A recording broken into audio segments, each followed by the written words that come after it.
یک دقیقه ما یک رفیقم زنگ بزن شما دو نفر هستید ببینید ده تاش زنگ بزنی. صبر تو بله زیا بیا لالا که ما جنگ کردیم دیگه یک دفعه تو خود برسون چی؟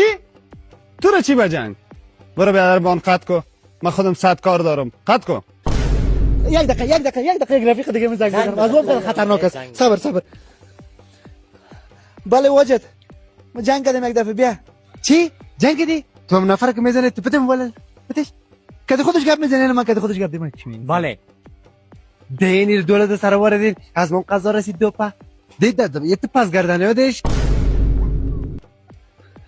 یک دقیقه زوم کده خطرناک یک دیگه آخری است دیگه یا خریست بله سیار چاشت من پیاوی کچلو خوردم یک زنی بر شما زنگ است. تو صبر که یک دقیقه میشه یک رفیق لندورم زنگ زده که چی میگه یک دقیقه